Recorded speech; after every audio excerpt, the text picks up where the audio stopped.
नमस्कार दोस्तों, आज है 3 नवंबर 2021 की करंट अफेयर। मैं पंकज यादव टोल्स अकेडमी यूट्यूब चैनल पर आपके लिए लेकर आया हूँ रोज़ाना की तरह करंट अफेयर। तो शुरुआत करते हैं अपने पहले क्वेश्चन के साथ। पहला क्वेश्चन है हमारा कुछ इस तरह से कि कर्मचारी भविष्य निधि यानी ईपीएफ जमा पर 2020 और 21 की ब्याज दर क्या है। तो ब्याज दर के बारे में क्वेश्चन पूछा गया है, तो इसका हमारा ऑप्शन नंबर 20 सही जवाब है। इसकी जो ब्याज दर है 8.5% इसका सही जवाब होगा। और इसकी एक्सप्लेनेशन कुछ इस तरह से है। वित्त मंत्रालय द्वारा इसे जारी किया जाता है। वित्त मंत्रालय ने 2020 और 21 के लिए कर्मचारी भविष्य निधि यानी कि ईपीएफ की जो ब्याज दर है उसे 8.5% पर मंजूरी दे दी है।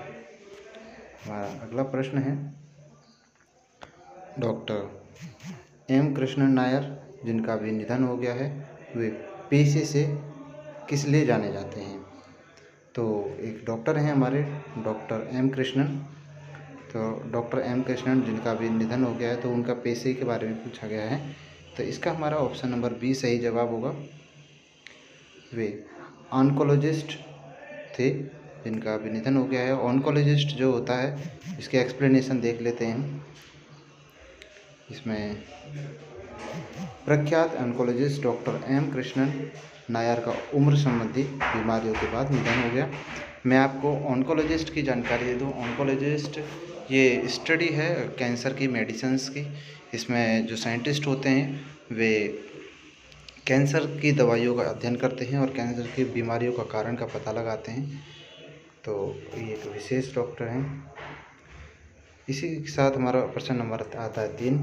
किस देश ने दुनिया के सबसे बड़े हाइड्रोजन ईंधन सेल बिजली संयंत्र का अनावरण किया है। तो इम्पोर्टेंट क्वेश्चन है कि किस देश ने दुनिया के सबसे बड़े हाइड्रोजन ईंधन है ना, एटॉमिक जो परमाणु ईंधन है इसके बारे में भी बात की गई थी। यह हाइड्रोजन ईंधन है। तो इसके बारे में हाइड्रोजन बम के बारे में आपने सुना होगा, हाइड्रोजन बम का। तो बिल्कुल इसका आंसर नंबर ए सही जवाब होगा। ऐसा याद रखना इसलिए आसान है। तो जो कोरिया में जो किम जोंग हैं उन्होंने हाइड्रोजन बम का एक बार परीक्षण भी किया था। तो इस तरह से वे चर्चा में रहे थे। तो इसे याद रखा जा सकता है कि उन्होंने अब हाइड्रोजन को ईंधन सेल में बदल दिया है जिससे वे बिजली का उत्पादन करेंगे। तो ऑप्शन ए सही जवाब हो जाएगा, दक्षिण कोरिया।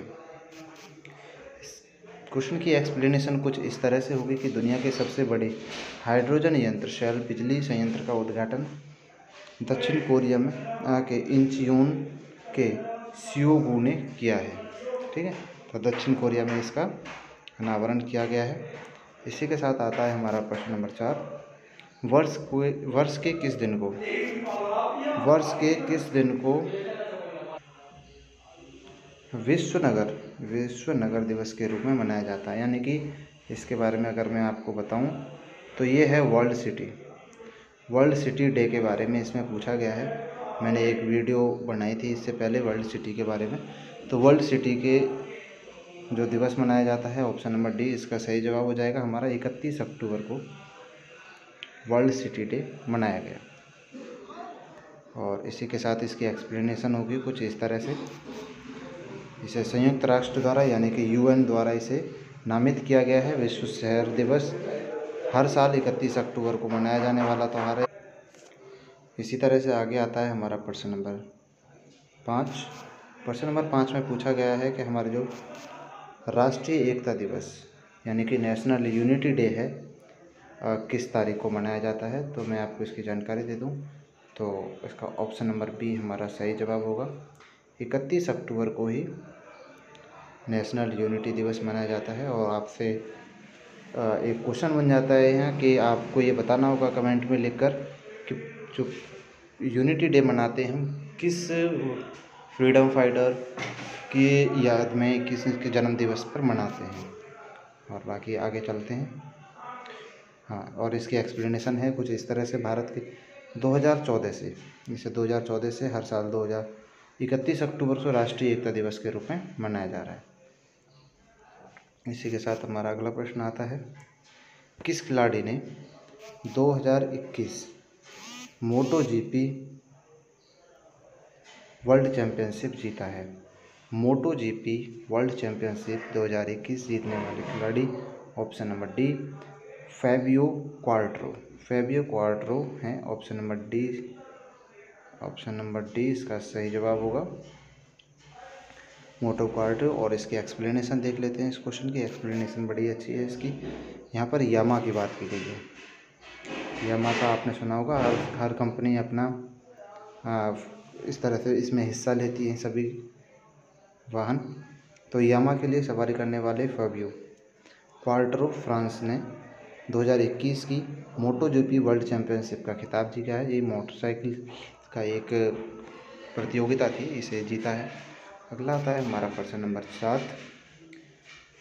प्रश्न नंबर 7 में वही पूछा गया है जो आपसे प्रश्न नंबर 5 में पूछा गया था। राष्ट्रीय एकता दिवस भारत के किस नेता की जयंती की चिन्हित करने के लिए मनाया जाता है? तो सबसे पहले हमने इसे जाना कि ये 31 अक्टूबर को मनाया जाता है एकता दिवस। दूसरी बात, हम इसे किसकी याद में मनाते हैं? ऑप्शन नंबर डी इसका सही जवाब होगा, सरदार वल्लभ भाई पटेल, विश्व की सबसे ऊंची इमारत बनाने वाले, जिनकी इमारत है इस समय गुजरात में। अब आपको ये बताना है कि जो यहाँ पर एक क्वेश्चन बन जाता है कि जो सबसे ऊंची मूर्ति बनी है सरदार वल्लभ भाई पटेल जी की, तो वह कितनी ऊंचाई है उसकी और किस नदी के तट पर उसे बनाया गया है? आपसे ये क्वेश्चन बन जाता है। आप इसका जवाब कमेंट में लिखकर बताएं। और बढ़ते हैं अगले क्वेश्चन की तरफ अपने। और प्रश्न नंबर 8 आता है हमारा कुछ इस तरह से, भारत के पहले मानव युक्त महासागर मिशन को क्या नाम दिया गया है? मानव युक्त महासागर मिशन, तो इसे क्या नाम दिया गया है इसमें पूछा गया है। तो ऑप्शन नंबर बी हमारा सही जवाब, इसे याद रखा जा सकता है, समुद्रयान इसका नाम रखा गया है, जो मानव युक्त महासागर मिशन है। इसकी एक्सप्लेनेशन कुछ इस तरह से होगी। केंद्रीय राज्य मंत्री, स्वतंत्र प्रभार मंत्री 3 तरह के होते हैं और इसी तरह से स्वतंत्र प्रभार वाले मंत्री हैं।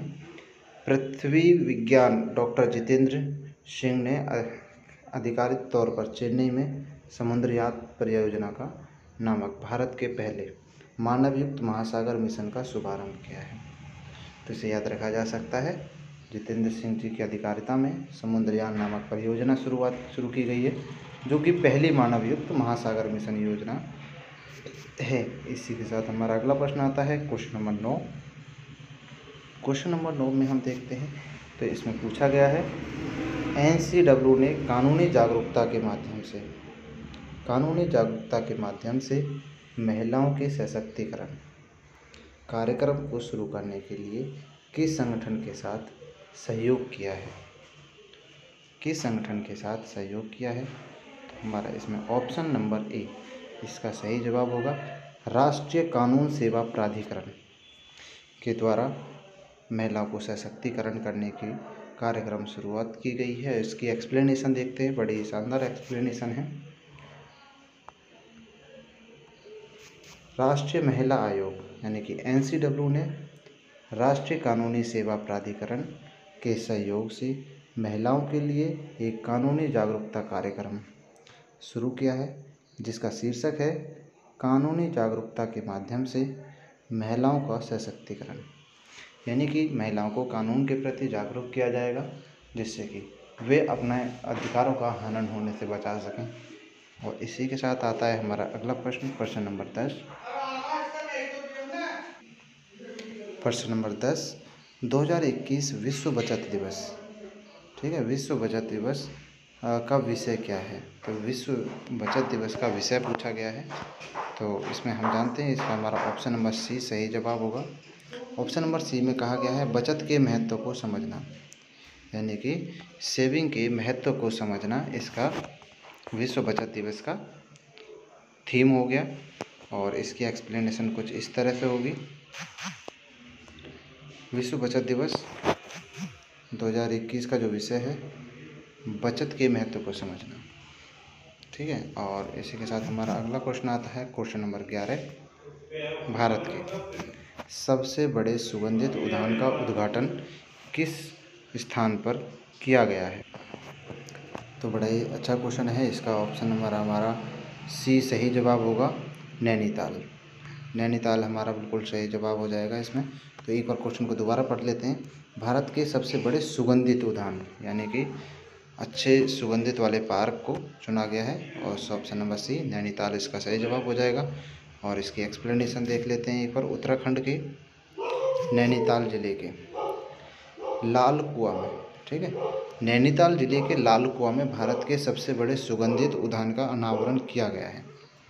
ठीक है, यहाँ हम सभी जानते हैं कि पहाड़ों में एक से एक महक वाला और एक से अंदर सुंदर फूल वादियाँ हैं वहाँ पर। इसी से साथ हमारा आता है प्रश्न नंबर 12। प्रश्न नंबर 12 में 2021 की विश्व शहर दिवस का विषय क्या है? विश्व शहर दिवस का विषय क्या है? अगर आपने अभी जाना होगा तो अभी हमने थोड़ी देर पहले पढ़ा था कि विश्व शहर दिवस किस दिनांक को मनाया गया। तो आप इसे याद करो, ठीक है। और मैं जब तक आपको इसकी थीम बताता हूँ। और इस दिवस की थीम है जलवायु। बी, ऑप्शन नंबर बी हमारा सही जवाब हो जाएगा। जलवायु लचीलापन के लिए शहरों का अपनाना। और एक बार दोबारा से देख लेते हैं, जलवायु लचीलापन के लिए शहरों को अपनाना, यानी कि शहरों को जलवायु से परिपूर्ण करना है। वहाँ पेड़ पौधे और सफाई का विशेष ध्यान रखना है। इसके लिए वर्ल्ड सिटी डे मनाया गया और इसे यूएन के द्वारा घोषित किया गया है, यानी कि यूएन के द्वारा इसे वर्ल्ड में मनाया जा रहा है। और इसी के साथ देखते हैं इसकी कुछ एक्सप्लेनेशन भी, और जिसकी एक्सप्लेनेशन कुछ इस तरह से है। इस वर्ष विश्व शहर दिवस की थीम जलवायु लचीलापन के लिए शहर का अनुकूलन, ठीक है। जो लोगों को जलवायु संबंधी आपदाओं जैसे कि बाढ़, सूखा, समुद्र के स्तर में कमी में या वृद्धि, हीट वेव, भूस्खलन या शहरों पर तूफान के प्रभावों के बारे में जागरूक करने के लिए, यानी कि शहर पर किसी भी कोई भी कुप्रभाव आने से रोकने के लिए लोगों को जागरूक करना, ठीक है। वहाँ पर बाढ़, सूखा आदि जैसी समस्याओं से बचने के लिए। इसी के साथ हमारा आता है प्रश्न नंबर 13। भारत में